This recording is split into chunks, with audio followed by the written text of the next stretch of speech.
Hi everyone, my name is Regina and I am the founder here at Midlands History Centre. So today I just wanted to pop by and do a quick video. These leaflets have arrived in many doors today, which are the access to birth and early life information document that they have been issued by the Department of Children, Equality, Disability, Integration and Youth. That's a mouthful and a half. The Adoption Authority of Ireland and TUSLA Child and Family Agency. And some of you are probably wondering what the document is. Some of you who were adopted or were part of what is called an illegal adoption, or were maybe placed in foster care, or just possibly believe you were adopted, or were in an institution and don't have any information. You're now going to be given the opportunity to have access to your information. And basically what this document outlines is it's telling you about the register that opened in July, and it's a contact preference register. This takes over from the previous register that was run by the Adoption Authority, which was a national contact preference register. Anyone who was on that older one will be automatically migrated onto the new contact preference register. The difference being is there's a list of people who can sign up for the contact preference register. You can lodge some item, a photograph, a gift to pass on to a family member who is on the register. If you had placed a child in for adoption, if you were an institution, if you were adopted and you don't want to be contacted, you can make that preference known on the new contact preference register. What it does not mean is the adoptee will still have access to their information. They will have access to their birth information. So while you register that you do not want to be contacted, that you have no control over the information that is shared. So come October, there's going to be 2 more additions to this birthinfo.ie site. Number 1 is your birth information, so your early life information, your records, basically. And then the second section is going to be a tracing element to it. So the team in TUSLA will help you trace your family if you choose to do so. For anyone who has been through this process already, this is a long time coming. I've worked with a number of clients now. I've seen files redacted to the last with no information. So it will be quite interesting to see what information will be released in October. But for now, this new contact register, you can log on to birthinfo.ie, fill out your information. You need to provide photo ID. You need to tell them who you are and fill out as much information as you can. I'm going to share the screen with you and go through the registration process. But if anybody needs any help with it, doesn't understand it, just drop me a message below, drop me an email, just drop me a contact, and I'll do my best to help as much as I can. For anyone who has been through all this process and then come October and they need help to register to look at their information, again, come back to me in October and I'll help. So I'm going to share the screen with you now. And this is it here. So this is the birthinfo.ie website. It's a government-run website. It's birth information and tracing. So at the moment, you have different options. What options do I have? I'm an adoptee. I'm an adopted person, but I'm 16 to 18 years old. A person whose birth was illegally registered.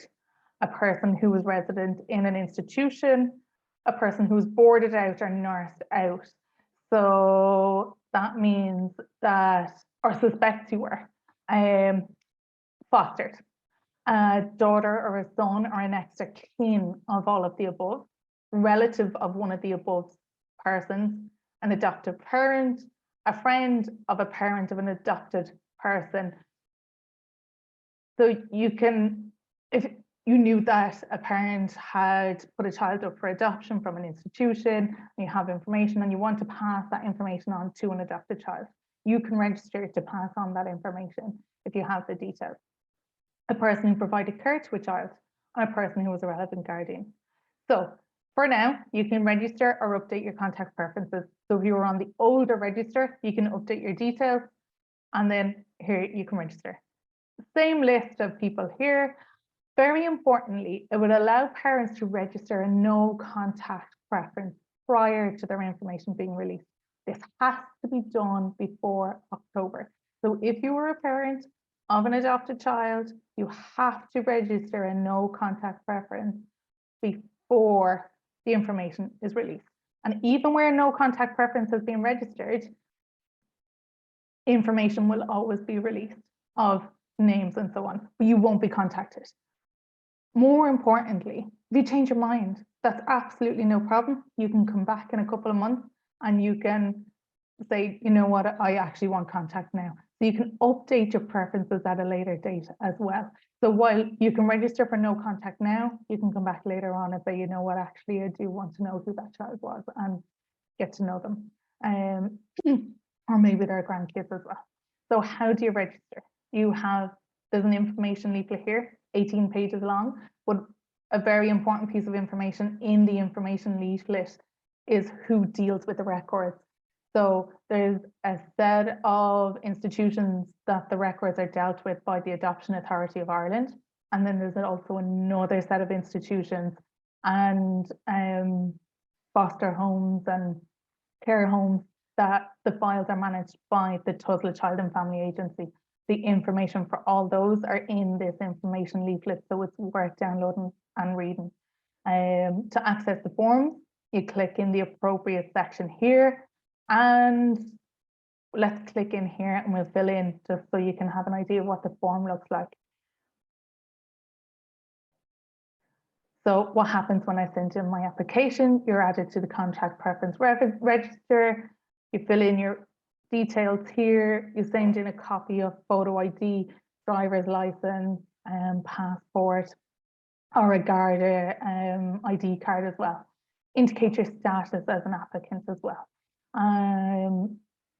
Fill in as much information as you can. The more information you have, the more that the contact preference team can work to try and help you link in with your family as well, if that's what you want to do.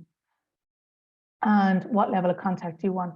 So you want to contact the person, I'm willing to be contacted, or I'm just looking for more information. Or no, I do not want to be contacted, but I am willing to share some information. And then all the way through, you can lodge an item of interest that I spoke about, a letter, photo, or even a gift as well. And you can send those packages to Information Records Unit, Adoption Authority of Ireland, Shelburne House, Shelburne Road, Dublin 4. And your ID, upload a picture of it to be scanned, go into any of your local library and they'll help you scan a photo in if you can't do it from home. They have all the appropriate equipment to scan pictures in. And then you sign, pick the file from your computer after you scan it to your email, save it on your computer, upload it. If anybody needs any help with this, please do let me know. I can help. If you're based in the Midlands area, just give me a shout and I can help you with that. You sign it here and submit, and that's gone to the Adoption Authority of Ireland then, who are managing the contact preference list. So as soon as the next round is released in October, I will do another video on how to look at the other two sections, how to fill out the forms. And if anybody has any questions, just let me know. I've absolutely no problem to help as well. So thanks a million. And I look forward to sharing more videos based on local history as well as genealogy and family tracing as well. Thanks, guys.